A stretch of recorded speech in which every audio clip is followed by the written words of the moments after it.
O jogo de cartas ele existe há mais de 1000 anos, o baralho existe há mais de 1000 anos. O baralho que a gente joga hoje é conhecido como baralho europeu. Mas o mesmo baralho europeu as pessoas jogavam com as duas mãos, era uma confusão. E teve uma coisa que mudou isso, e foi só agora, alguns anos atrás, perto de 1860, que foi a criação dos índices. Você sabe o que é o índice? E é isso, sommelier de papelão, como é que vocês estão? Para quem caiu de paraquedas nesse vídeo, esse é um canal sobre cartas e jogos, design de jogos. E hoje eu queria falar sobre os índices, que são basicamente esses números que ficam do lado da carta e que antigamente eles não existiam. As cartas elas existiam assim, sem os números em volta. E aí você tinha que se virar com a informação com a carta muito aberta. Por isso que as pessoas jogavam baralho com as duas mãos. E até que em um determinado momento, o baralho europeu, que era esse, ele ganhou esses números e aí esse novo baralho europeu ficou conhecido como o squeeze. Por que o squeeze? Porque você conseguia apertar as cartas e ver muita coisa com pouco espaço. Mas existem vários tipos de índice e é isso que eu queria falar aqui nesse vídeo. Então, eu separei aqui alguns jogos e algumas cartas que eu tenho e eles possuem índices completamente diferentes e é uma decisão do designer escolher mais um índice ou escolher outro para o jogo. Por que ele prefere um, prefere outro? Depende da decisão dele. Então, por exemplo, essa carta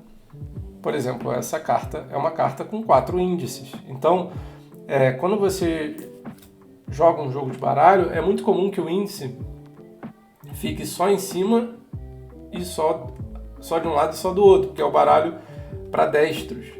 Em alguns casos você consegue encontrar um baralho de canhoto que o índice fica do outro lado e aqui embaixo, porque quando você roda ele vai estar sempre com a mão para canhoto. Isso é muito mais raro. E nesse caso aqui, por exemplo, uma carta com 4 índices, que é um 4-index deck, que tem os índices nos 4 cantos.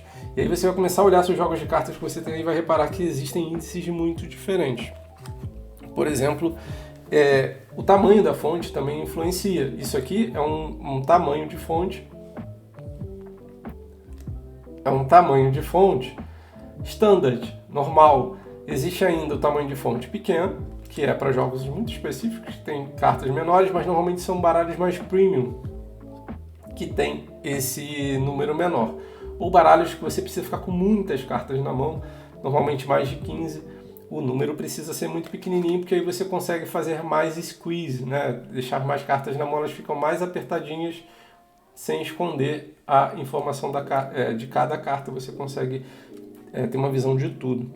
E tem as cartas jumbo. As cartas jumbo, elas são muito usadas no poker e você vai ver, eu tenho aqui um exemplo, essa carta, também um 9, você vai reparar, que você tem um índice só de um lado, então é uma carta de 2 índices, né? Um índice aqui, e se você virar, você vê o índice no mesmo lugar, mas o número é muito maior. Normalmente essas cartas com número maior, elas são para jogos ou muito mais família, ou muito mais amigáveis, mais acessível porque você tem pessoas com baixa visão e também jogos que você não precisa ficar com tantas cartas na mão. Eu diria que o limite ideal para uma carta com índice jumbo é para jogos que você fica ali com 10, 12 cartas na mão. Eu acho que é um bom limite, senão você vai ter que ficar com muito grande. Essa carta aqui é do jogo Marshmallow Test. Mas é isso, então aqui você vê uma carta com 2 índices e com tamanho jumbo. E aí tem aqui, por exemplo, outra carta que também se percebe que ela tem 4 índices, mas no caso desse jogo aqui, que é o jogo dos 5 pepinos, é esse jogo aqui, que é o jogo dos 5 cucumbers, de cartas que só tem um naipe, enfim. Mas você vê aqui que tem 2 pepinos porque isso aqui também é uma informação desse jogo. Então, além dessa informação que ele coloca nos 4 cantos, ele decide colocar os 4 índices para dizer que essa carta é uma carta número 8. Ele tem uma outra informação que é um índice central, que não é numérico, que diz que essa carta vai valer 2 pontos no final do jogo em algum momento. Mas nesse mesmo jogo, tem uma outra carta, aí você vai reparar que também tem 4 índices, que tem um índice central, que também é um multiplicador de pontuação, porque nesse jogo fez sentido fazer isso. E aí agora eu vou pegar um outro jogo, que é um joguinho japonês, chamado Doki Twice. Gente, eu tenho jogos muito esquisitos aqui, então com licença. E esse jogo, ele tem um índice, também tem 2 índices, olha, mas os índices dele são em cima. Olha que curioso. Então, por que eu posso conseguir ver as cartas assim? Ver as cartas assim.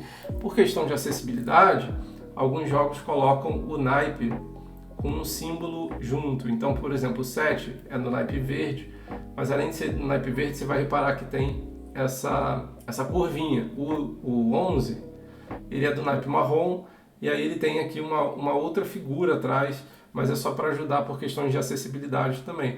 Então você vai reparar, a fonte, ela é uma fonte standard, não é tão grande assim, mas, por exemplo, o 11, ele teve que diminuir a fonte para caber o índice aqui no mesmo espaço, porque se eu botasse o 11 do mesmo tamanho de fonte do 7, ia ficar muito grande, e aí a carta teria que ser mais assim, aumentaria o tamanho do índice.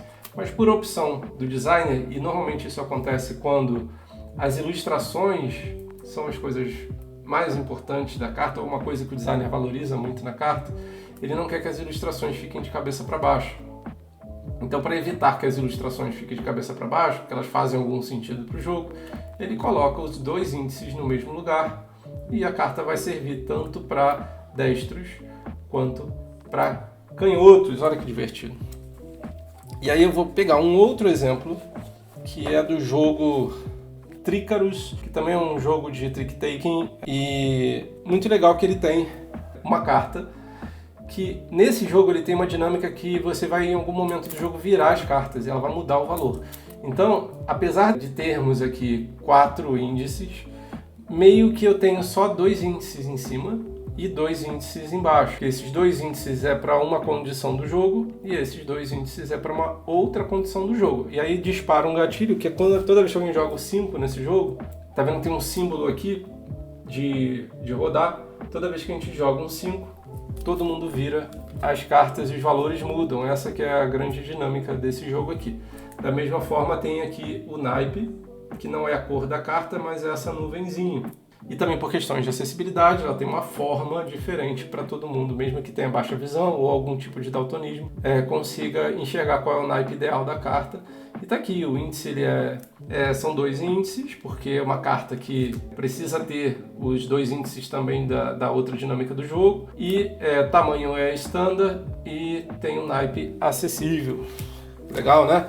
Agora eu vou mostrar uma outra carta que é desse jogo aqui, chama Somnia, do Kazuma Suzuki. As cartas do Somnia, ela trabalha também com 4 índices, tá vendo? Vou pegar uma só para não confundir. Então é uma carta que tem 4 índices, tá vendo? Porém, também muda a pontuação dependendo de uma certa configuração que tem no jogo. Não vou entrar em detalhes de regras, mas para vocês entenderem. Então assim, eu tenho os 4 índices, ou seja, o 7 está aqui em todos os cantos, mas para critérios de pontuação nesse jogo, essa carta pode virar um 12 e, além disso, tem esse númerozinho aqui, ó, o 7 tem um 2, tá vendo? E o 12 tem um 20, que é quantos pontos essa carta vai ganhar dependendo de um critério do jogo. Então são 4 valores que ele coloca, e esses 4 valores eles são meio que dinâmicos, eles mudam, mas isso só acontece nessa carta 7. Nossa, eu tenho que fazer um vídeo só sobre 7, que eu adoro como eles usam o 7 em diversos jogos para criar regra, porque o 7 fica ali no meio do baralho. Mas enfim, então você entende? É uma carta com um índice até um pouco menor do que o normal. Ele está aqui no tamanho standard, mas ele tem informações que, mesmo que durante o jogo, deixa eu tampar aqui para ficar mais fácil. Durante o jogo eu não preciso necessariamente ver a pontuação, mas se eu quiser ver a pontuação eu faço assim. Mas eu não preciso ver necessariamente, que a pontuação é um critério que vai servir mais para o final do jogo do que pro que durante o jogo, né?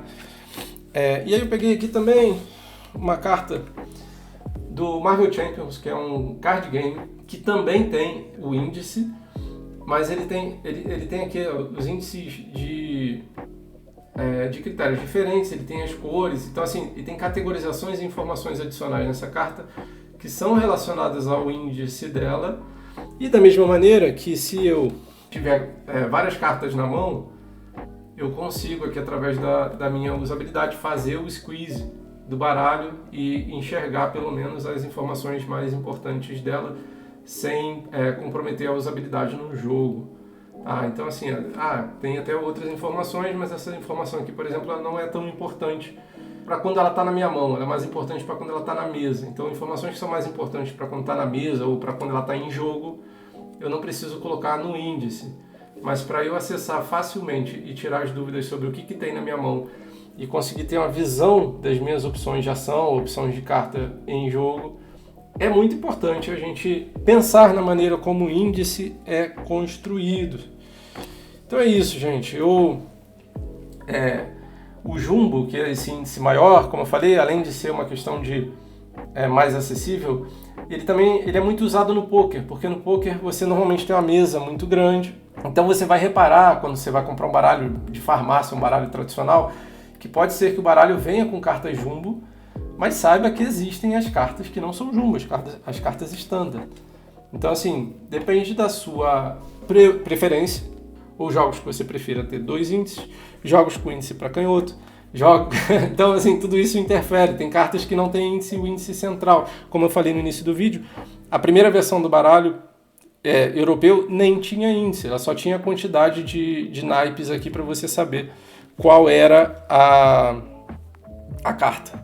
Além disso, existem N outros jogos em que o índice não necessariamente ele é numérico, ele pode ser alfanumérico, ele pode ser um índice pictográfico, e aí, mas isso é pano para outra conversa. Então, para esse momento agora, eu acho que o que eu queria trazer mais era falar um pouquinho sobre isso, e como você presta atenção nisso na hora de jogar seu jogo e como pode até interferir, sendo um designer de jogos, na decisão que você toma em relação ao design das cartas.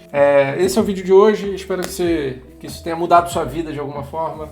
Não esqueça de curtir, compartilha com quem você acha que pode ser útil e deixa um comentário e segue o canal para me incentivar a trazer mais jogos malucos como esses, compartilhar aqui com vocês.